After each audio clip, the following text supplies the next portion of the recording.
Hello, my name is Kevin Hind and this presentation is entitled Monopoly, Welfare and Efficiency Implications. We will begin by looking at what we mean by monopoly, both in theory and in practice, and we will then go on to explore some of the sources of monopoly market structure. After that, we will examine the welfare implications of monopoly. We will see that there will be occasions when monopoly is detrimental to society, but there are times when monopoly brings with it efficiency, and then we get positive benefits from monopoly power. We will also examine some of the attempts by government to control monopoly, and we will conclude by considering whether or not monopoly is good or bad.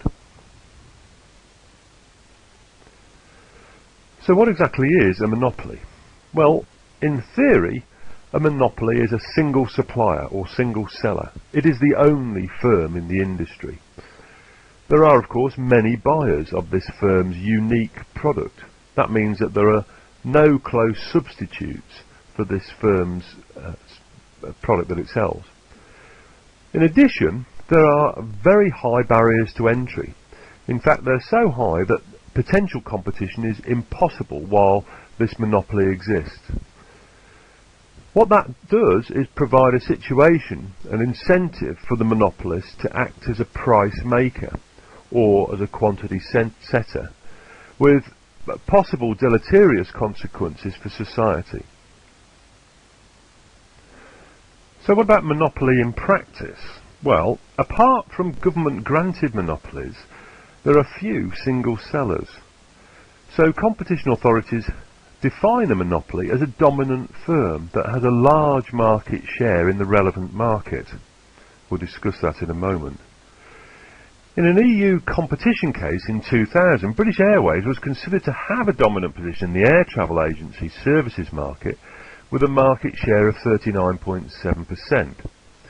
This is the lowest market share used to date to record a dominant firm, and was based upon British Airways' share of the market relative to that of its competitors. Firms with market shares above 50% are presumed to be dominant in EU case law, a point determined by the European Commission investigation into AXO, the Dutch chemical multinational, in 1991. Some firms, of course, have much larger shares than 50%. In 2007, Microsoft's Internet Explorer browser had a market share of over 70%, though it had been over 90% 2 years earlier. So what exactly is the relevant market? Well, understanding the relevant market requires us to examine the product market as well as think about the geographical aspects of the market and also the time dimensions associated with monopoly status. When we're determining the product market, it's important to understand both the demand and the supply side. Some sellers actually have a monopoly or dominant firm status based upon a supply side or technological definition of an industry. But consumers may be able to buy substitute products from a technologically different firm. In other words, the demand side also matters because consumers perceive products supplied by other firms as different to something that might be supplied by a firm that actually constitutes a monopoly. And a good example might be where you had a single supplier of gas for domestic heating and cooking. So that would be a monopoly supplier of gas. And it would be technologically defined by the technology associated with producing gas. But in the eyes of the consumer, electricity and oil would be a substitute good. So there we'd have to think about whether or not a pure monopoly existed in a theoretical sense, that there was a single seller with no substitute products. And of course in competition law, what the authorities are looking at is the nature of substitutability, at least in the eyes of consumers. In addition, the understanding of the relevant market also requires an analysis of geography and time. So monopoly can exist even in the very smallest locations, particularly if customers cannot realistically travel elsewhere, or it's very costly, perhaps because transport costs are high. It's very costly for other firms to enter a particular location. So in that sense, a firm may have achieved monopoly status in a particular area, although there might be competition elsewhere in the country. Monopoly also may be thought of in terms of the time dimension. Monopolies, except with the exception of government granted monopolies, are temporary, and so it's important to think about how long these particular monopoly positions might exist. Indeed, governments may actually use instruments to lower barriers of entry to ensure that the opportunity for monopoly power doesn't exist, a point that we'll return to later. What then are the sources of monopoly power? How do firms achieve monopoly status? Well, there are a number of ways. First, a government may grant monopoly status to a firm. There may be an Act of Parliament which gives the right to a particular organisation to provide a particular service, or there may be some form of contracts which are issued by local authorities or central government, which then invite particular firms to bid for the sole rights to run a particular activity. For example, in the UK, Camelot runs the National Lottery, and in the public sector there are firms who have won the right to run street cleaning services or bus services. So these are this is monopoly status for particular firms that come about through government initiatives. A second way that a firm can have monopoly status or achieve a dominant firm status is through the existence or protection of property rights. And one might think of two things here. Firstly, there are patents and copyrights and trademarks. These are legal devices which protect intellectual property. So without these devices, innovation and invention wouldn't take place. For example, we wouldn't have wonder drugs, or in the case of copyright, there would be constant copying of software code, or in the case of trademarks, we wouldn't maybe have let's say particular brand names, well-known brand names actually being available. So legal protection ensures that there are few close substitutes for products that have the protection of the law via a patent or copyright or trademark. A second way of protecting property rights is the fact that maybe a firm has achieved exclusive control over an input or inputs. Therefore, that protection exists because they have the ownership rights. For example, De Beers has significant rights to diamond mines in southern Africa. So, the protection of property rights is a way of achieving monopoly status. The legal system, legal framework exists to protect firms. A third way, which is often seen as a very, very important way of achieving monopoly status, is actually through what's called a natural monopoly argument. Here, the size of the market is such that it would be more costly for two or more firms to produce a good or service. And this argument is associated with economies of scale, a point we'll make in a moment.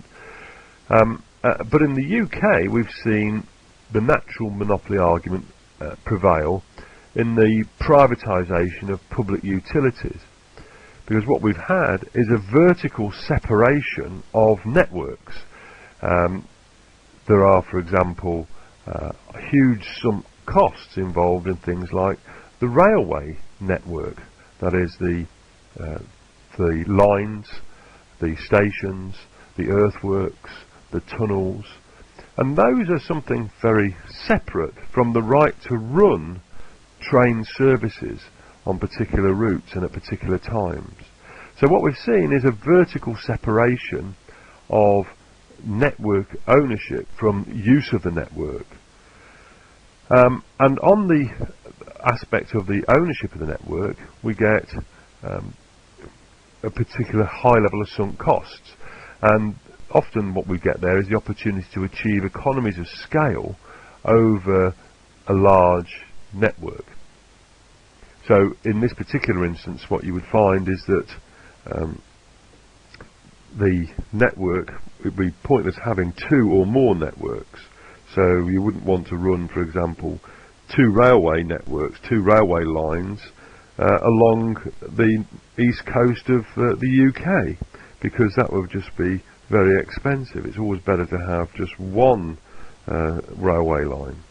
You don't want two electricity systems in the UK because that's just too expensive. So a natural monopoly is a situation where it's more costly for two or more firms to provide a good or a service.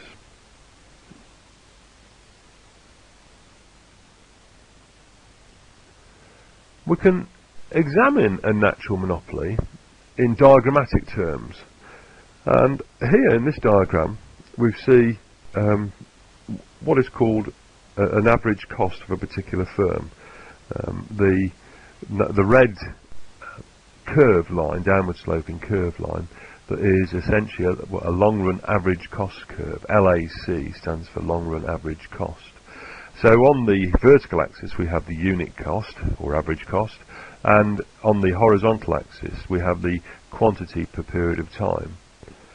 And if we assume that the demand in this market was OQ, and that firms were going to cover the average costs to make sure that they were making at least a normal profit, then the unit cost in supplying OQ would be OC. And they achieve that low unit cost because of the nature of economies of scale, the fact that the cost curve slopes downwards, and therefore the higher the output, the lower the unit cost. So if we actually halve the output, and we had two firms each producing OQ1 over 2, then the unit cost for each of those two firms would be C1 divided by 2. So it's a much higher unit cost. So where it's cheaper for one firm than for two firms to provide a good or service, we have a natural monopoly.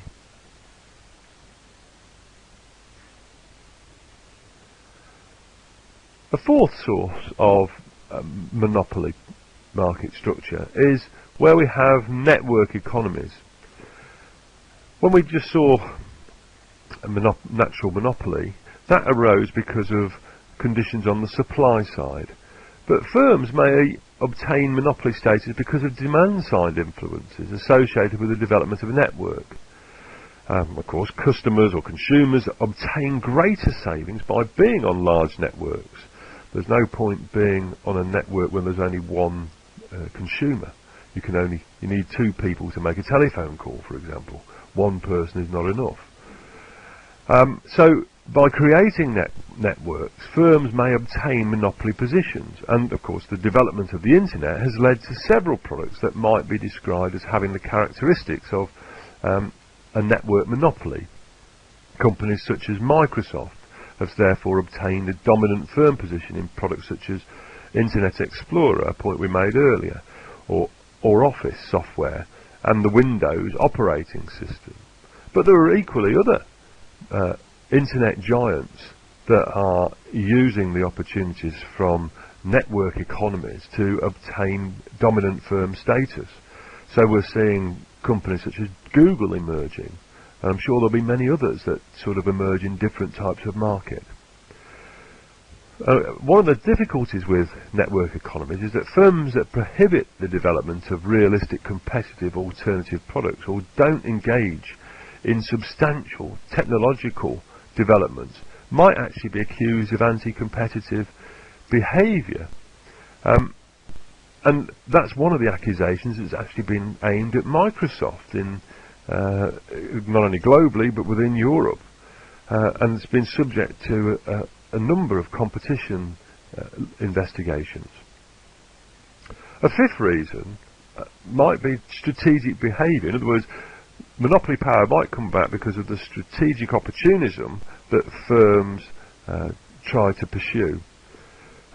So, just to give you an example, a national supermarket chain may have a monopoly power in one locality because it's bought up land in the area that actually prohibits other supermarkets from being built. And as a result, customers may face higher prices because there's no other competition in the area. That's been prohibited because one firm has bought up most of the land and won't allow other firms to supply supermarket services in that area. So that particular type of behaviour may be viewed as an abuse of market power that has to be remedied by the competition authorities.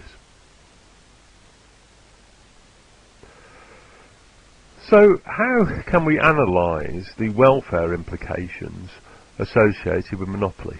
Well, in order to do this, we need to examine two concepts: consumer and producer surplus. And initially we're going to examine those two concepts in terms of a demand and supply graph, and we're going to assume that there's an upward sloping supply curve first of all.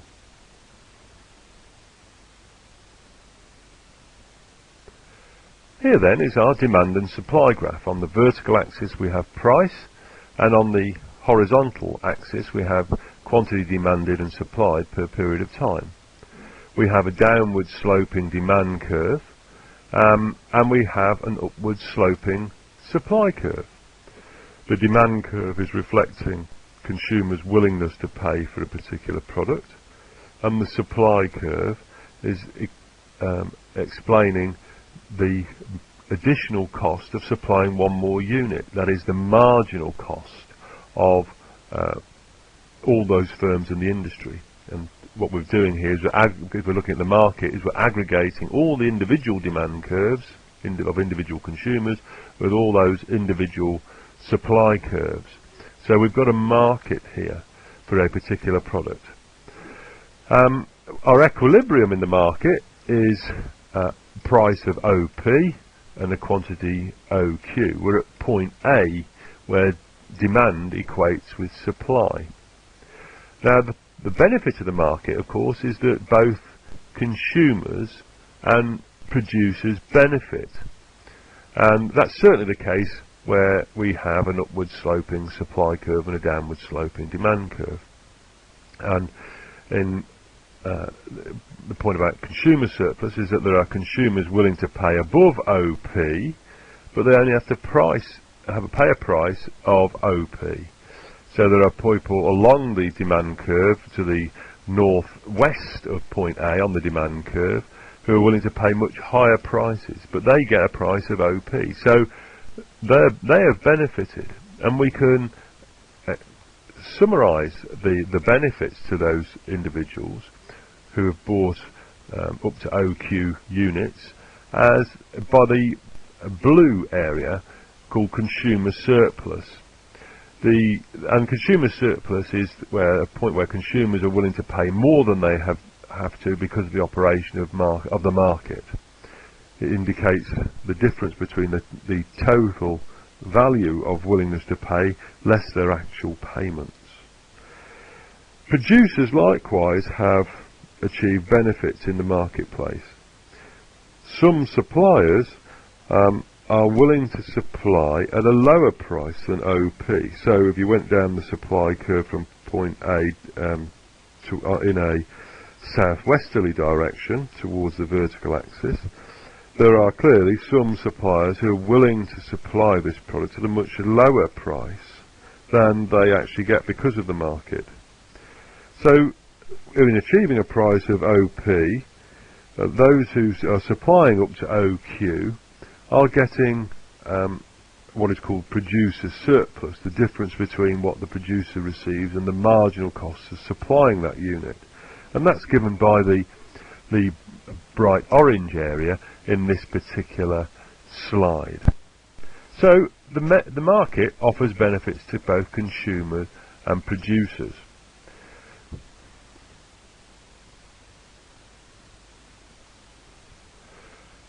Now, to make things a little bit simpler for diagrams that follow, we're going to assume that we've got a horizontal supply curve.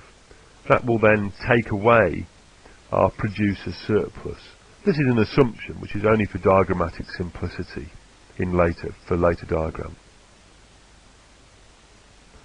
So here we have a situation where we've got a horizontal supply curve. Our supply curve equates to the sum of the marginal costs, as we've said before, that supply curve is made up of the marginal cost curve of all those firms who are supplying this particular good.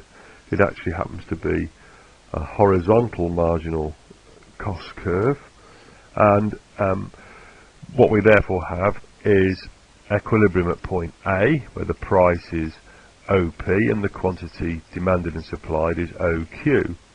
Here there are input costs because the costs of supplying OQ are given by this yellow area called input costs, and the consumer surplus is given by the triangle ABP, and it's the blue area in this diagram, because clearly there are people still who are willing to pay above OP but get a price much lower than what they're willing to pay, that is a price of OP.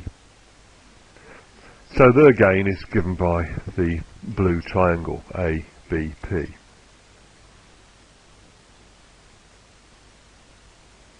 Okay, so let's have a look at how we might translate these ideas into thinking about a monopoly and the associated welfare loss of monopoly.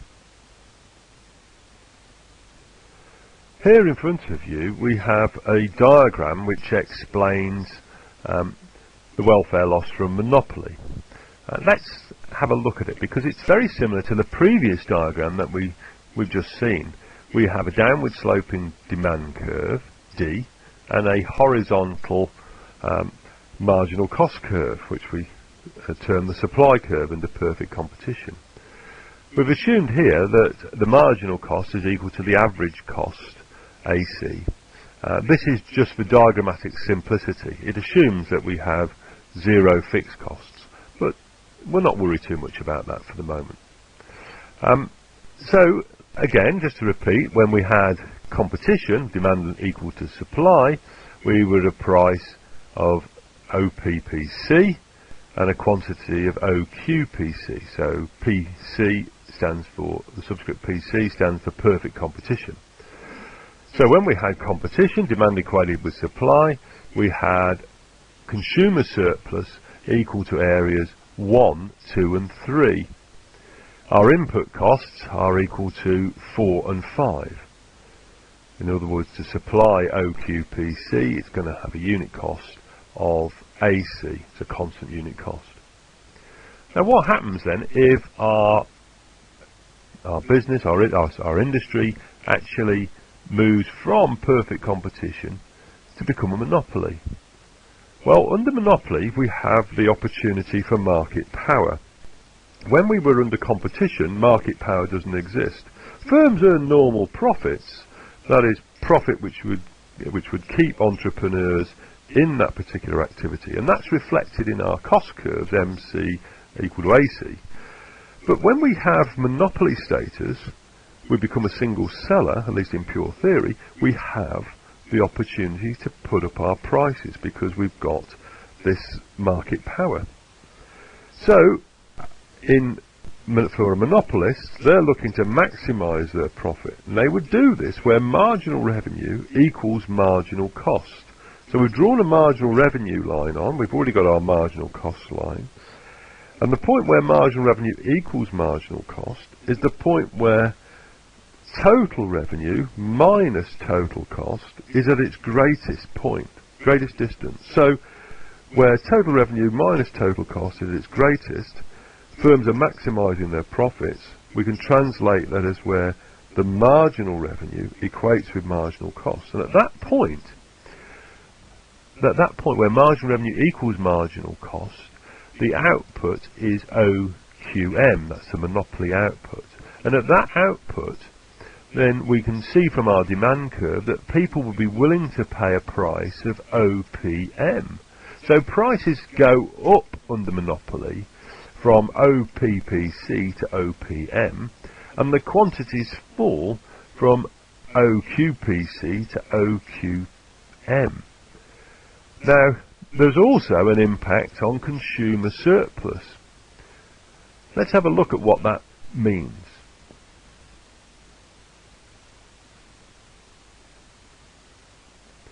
Well, remember that under perfect competition, consumer surplus was areas 1, 2 and 3. Input costs were 4 and 5. But now we've changed to a monopoly status.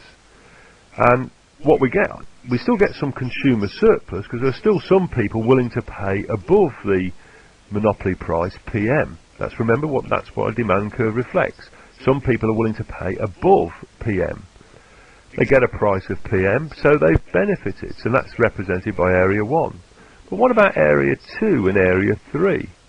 Well, area 2 is what we call supernormal profits. Profits from market power, profits from being a monopolist. These are profits above the norm. They come about because prices are PM and unit costs are equal to AC. So in selling OQM in this market, then the profit, the total supernormal profit, is area 2.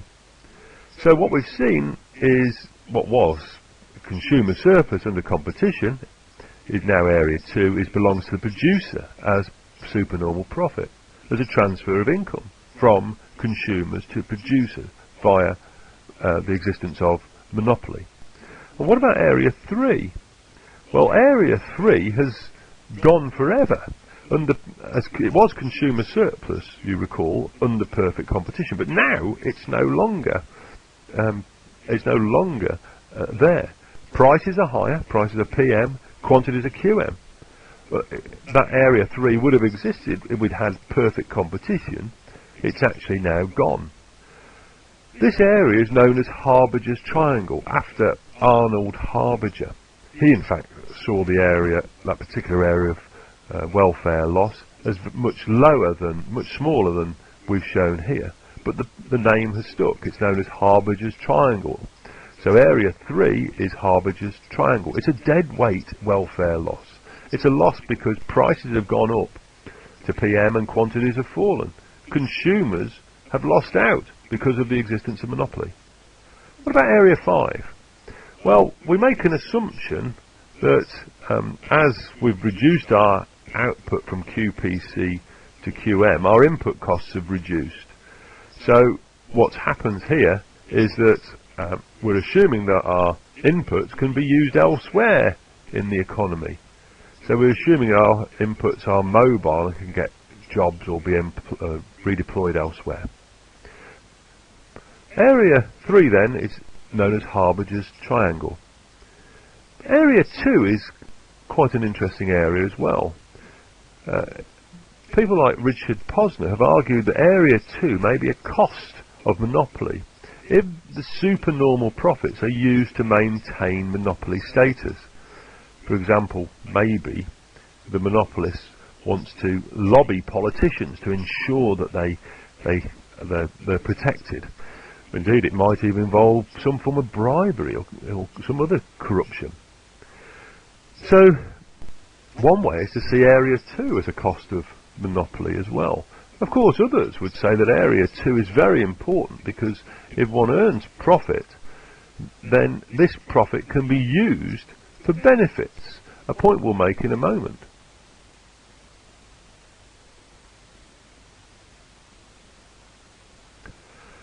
Now, we've just seen that monopoly may lead to welfare losses, a Harberger Triangle. there is an additional problem for monopoly, and that's because you have monopoly status, you may become inefficient. It's called X-inefficiency, after Harvey Liebenstein, who examined the subject.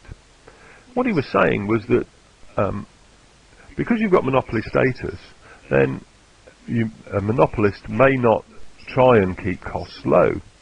There's no competitive forces to compel them to keep low. Therefore, they may pay costs to inputs, such as wages, much higher than the marginal productivities of those inputs. What that means is that costs are much higher under monopoly than they would be under competition. And we're trying to show that here. This is a case of one of the complaints that's been used against state monopolies. That state monopolies have no effective competition from the product market. There's no alternative products, or indeed the capital market, because the owners of the business are taxpayers and they have little interest really in this particular activity. And politicians have got their own objectives, indeed civil servants have got objectives, and may not be in the public interest. Therefore, the opportunity, and I suggest only an opportunity, exists for X-inefficiency, higher unit costs.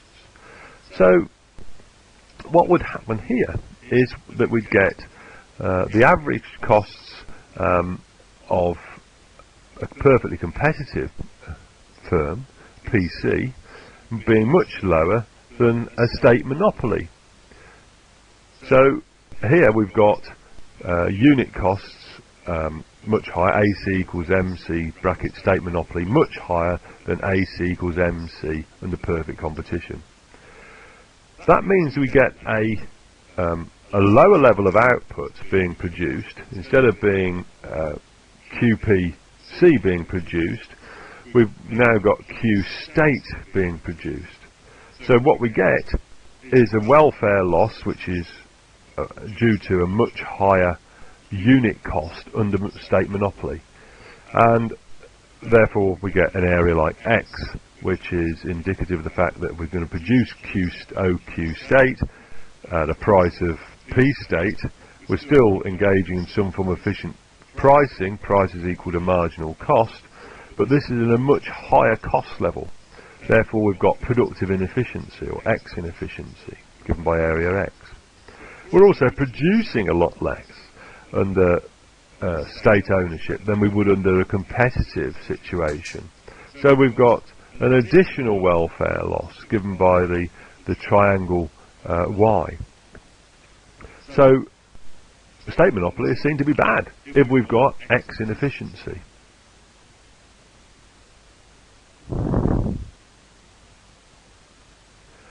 What about if we had X inefficiency in private monopolies? Because technically the possibility of with an absence of competition in monopoly would lead to X inefficiency.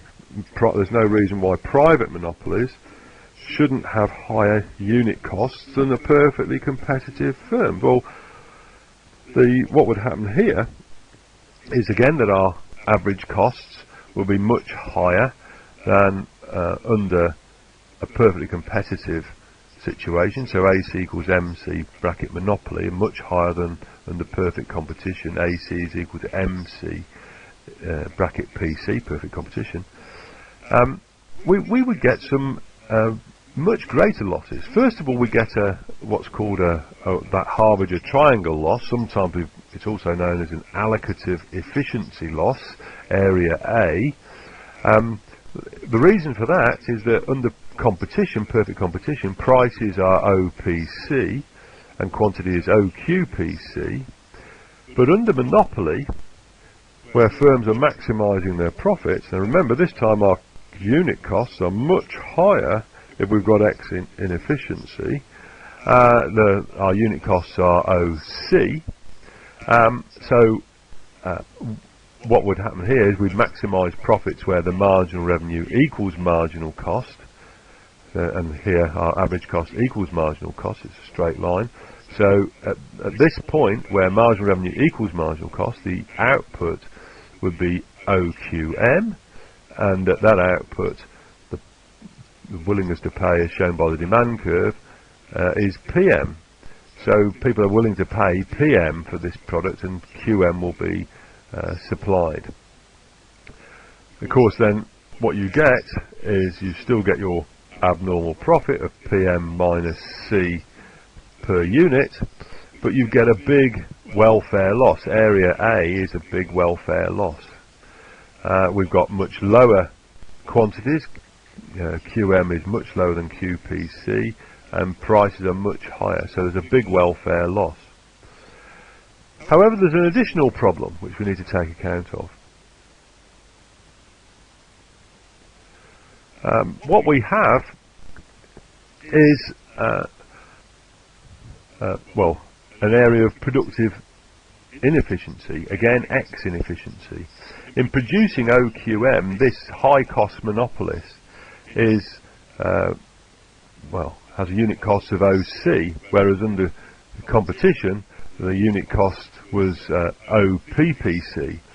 So it's got much higher costs in supplying QM. So area B is the welfare loss here. Area C is the supernormal profit for the business. But here then we get major losses resulting from monopoly, not just area A, which is the welfare loss associated with monopoly, the Harbinger triangle loss or allocative efficiency loss, or sometimes called the deadweight loss, area A. We also get area B, which is the productive efficiency loss or X-inefficiency. So here then a private monopoly would have major detrimental effects if it had X-inefficiency.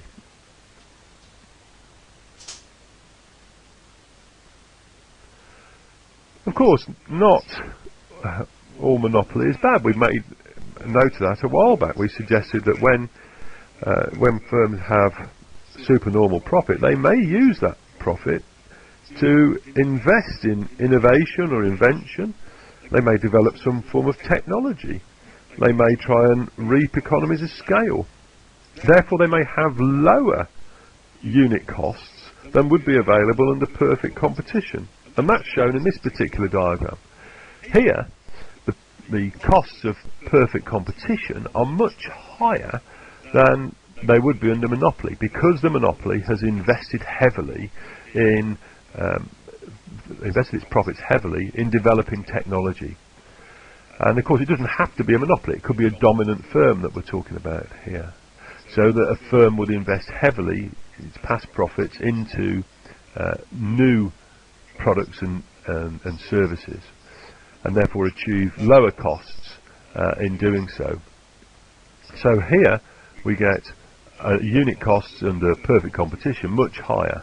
LAC, the long run average cost, equal to long run marginal cost under perfect competition. PC is much higher than the unit costs of monopoly. LAC equals LMC bracket monopoly is much lower than the costs of a perfectly competitive industry. So here then our welfare losses are much lower in terms of our deadweight loss, our Harbinger triangle loss. So what we get here is area A is a much smaller area. Let's see why that is. Well, remember, under perfect competition, firms are trying to price where demand equates with supply. That's where demand equals marginal cost, price equals marginal cost, and that's at the point where OQPC and prices are OPPC. So we get that would be the market equilibrium if we have perfect competition. Now under monopoly, firms are trying to maximise their profit. So here we get a situation where they're maximising profit where marginal revenue equals marginal cost, but their marginal cost is much lower than under competition. Therefore the output is OQM, and an output OQM, the consumers show that they're willing to pay a price of OPM. That's a higher price and it's a lower quantity, but the triangle is considerably smaller than we've seen before. But there's another gain too. Let's have a look at what that is. The additional benefit from monopoly comes about because the firm can produce at these lower unit costs. Instead of being able to, instead of having to produce at a unit cost of OPPC, it's actually producing at a cost of OC. So it's making supernormal profits of CB. Now, one might think that that's a detriment to society, particularly if you're thinking like Richard Posner, and that the profits are being used for to protect the monopoly, to keep the monopoly status. But one might also think that this monopoly has actually been using its monopoly profits to actually continually invest in this particular product.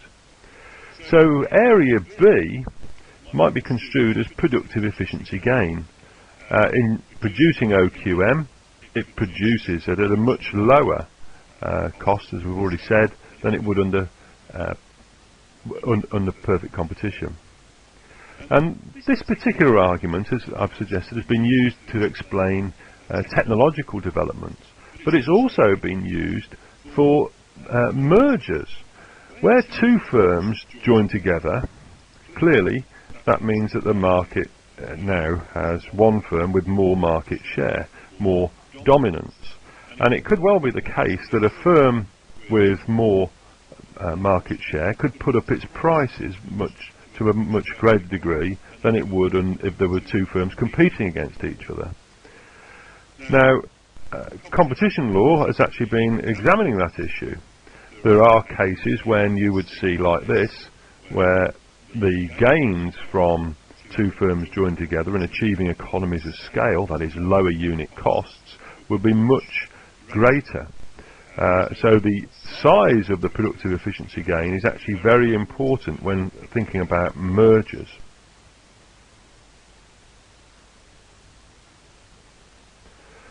I'll try to explain that in this slide. Here we've shown market shares and economies of scale.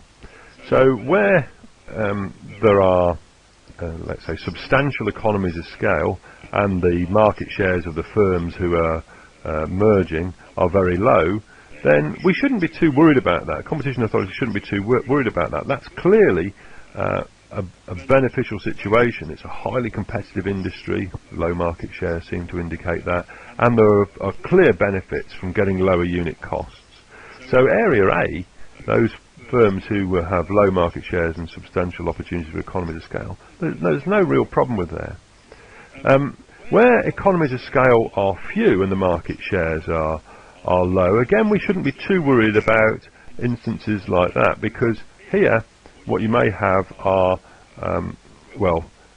economies of scale being exhausted, but there's still plenty of competition. It may be non-price competition going on. So area B, competition authorities shouldn't really worry about that. Area C is an interesting area because what we have here are very high market shares and substantial economies of scale. So this is a little bit like our technological advantage from monopoly diagram that we just saw. In this particular case, there are opportunities to have much lower unit costs than you would get under competition. So here, where we've got higher market shares, there might be offsetting benefits from the economies of scale. So competition authorities will be looking at these sorts of sectors and be saying, well, are they achieving the full economies of scale, or likely to achieve the full economies of scale that are possible? Area D is a little bit more problematic, because here what we're suggesting is that when the economies of scale are exhausted, then there's no real cost gain that you would have seen when there were those economies of scale. In other words, the productive efficiency gain opportunities are much smaller. Therefore, you're more likely to see a merger in a sector where economies of scale are few and the market shares are high. You're more likely to see competition authorities say, actually, that merger shouldn't go ahead. So competition authorities then are very interested in how economies of scale operate for firms and what the trade-off is with market shares. Okay, we're coming to the end of our brief tour of monopoly and the welfare and efficiency implications. I think it's important to remember that where monopoly status or dominant firm status is conferred on an organisation, then controls and remedies are put in place to alleviate potential difficulties. The number of examples here. If you look at the public utility sector, there are regulators that preside over the industry and try and ensure that price, cost and quality are consistent with competitive levels. What this means is that prices in public utility monopolies, or where there's dominant firm status in public utility monopolies, are actually set so that they try and achieve competitive levels which would prevail under competition. So the idea is to put prices down towards marginal cost levels and to take into account what's called X-inefficiency, when there might be productive inefficiency. In the UK, we've long used a scheme called the retail price index minus X. In other words, firms cannot put their prices up above the retail price index, the rate of inflation, minus some factor called X, which is determined by the regulator, which is to try and counter any X inefficiency.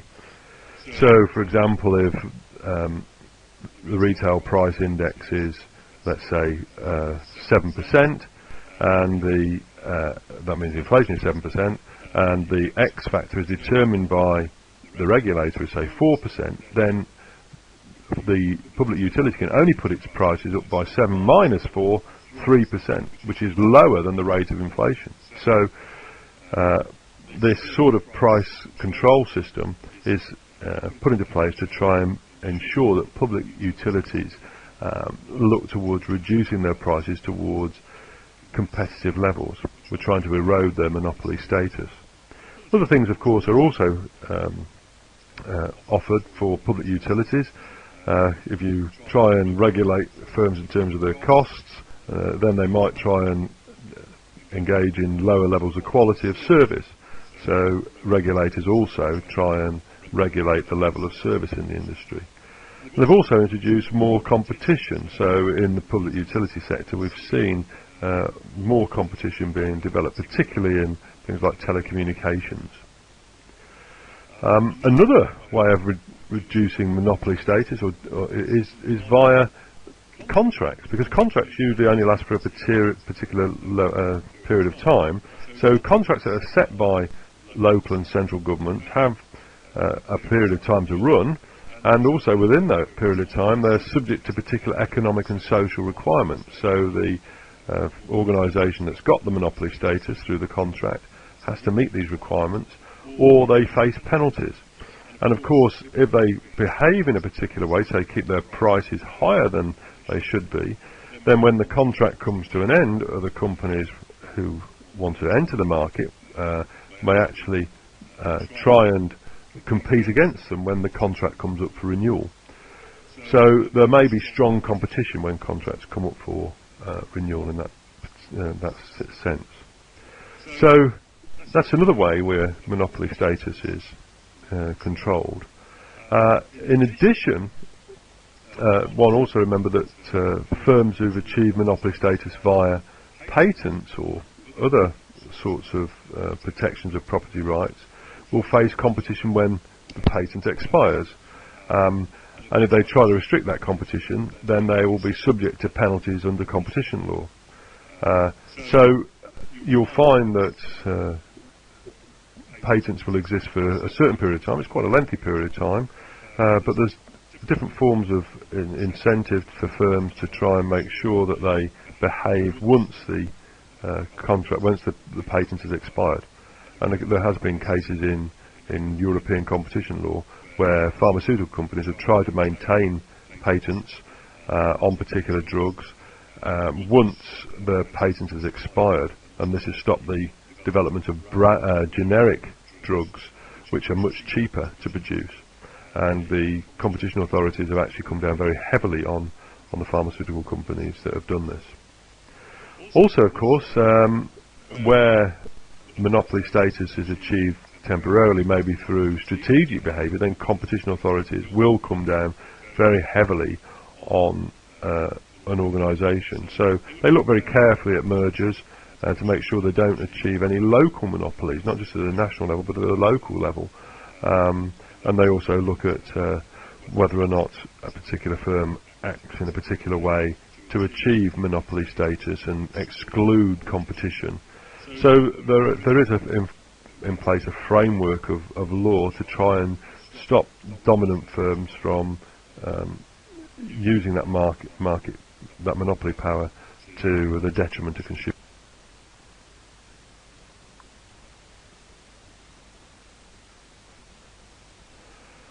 I think it is very important to say that monopoly is not necessarily bad for society. That is important.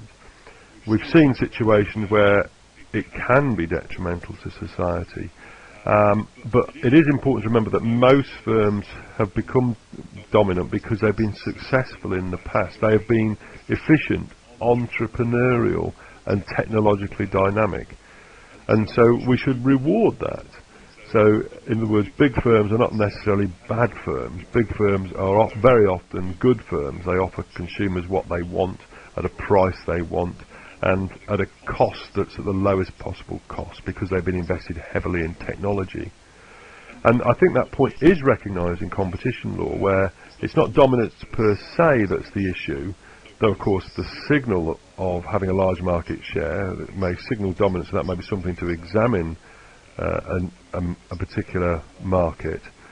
What matters is the abuse of a dominant position in the relevant market through some form of anti-competitive conduct. It's conduct that matters, not the market structure. So things like the formation of cartels or collusion, restrictive practices, or indeed something like predatory pricing or exclusionary behaviour where you try and prohibit firms from entering the market. These are things which really matter. It's conduct that matters, not necessarily the existence of monopoly per se, although as we've seen, that possibility that monopoly is bad does exist and we need to be watchful of it. Thanks very much indeed.